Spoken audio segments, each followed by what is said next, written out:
A Speech About Nothing by Walt Gratso. A Speech About Nothing, Walt Gratso. Go Walt!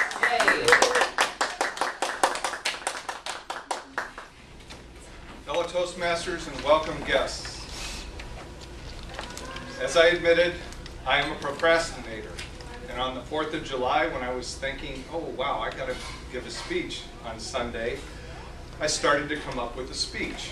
And when you do it at the last minute, it either comes together or it doesn't. In the past, when it doesn't, I would work really hard and put a speech together, but then stand up here and read the speech.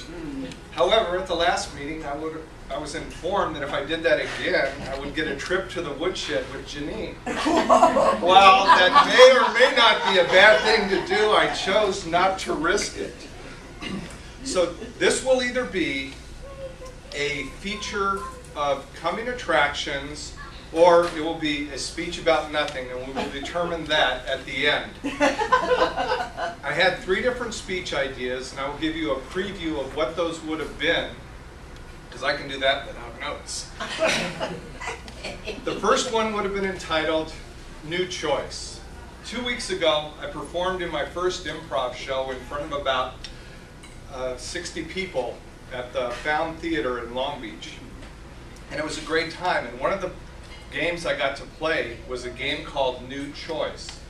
Now, improv, for those of you that don't know, is unscripted comedy.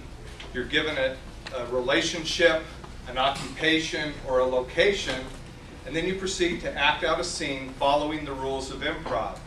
Well, the New Choice game is where the director will take, after you say a line, and tell you new choice, which tells you that you did not make as good a choice in what you said as you could have.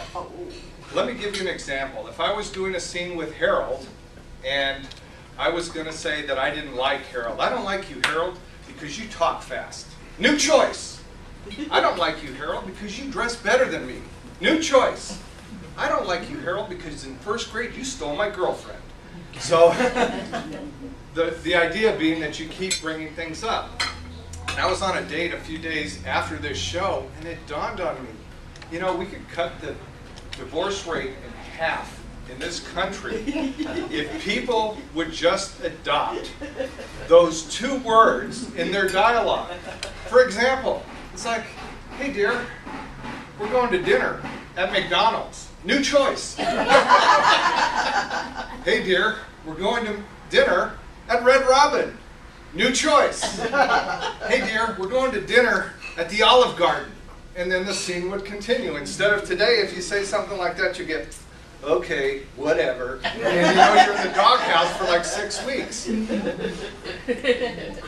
So that was going to be the premise of a speech, but I couldn't put together 5 to 7 minutes on that yet. But stay tuned, that speech will be coming. The next one, I was going to talk about the most amazing weekend of my life, which is coming up the first weekend in August. On August 3rd, I get to perform in another show, and this is not a special show, but a regular Friday night show, and I'm going to be a guest performer in Long Beach. August 4th, the day I turn 55, I'm going to a Dodger game that night.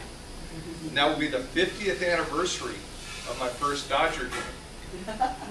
So that's a very milestone, and I went on my 5th birthday, and I've been a lifelong hardcore fan ever since. Sunday, I'll probably just get together with my family, but on Monday, I get to go into work and quit my job! I will be taking early retirement.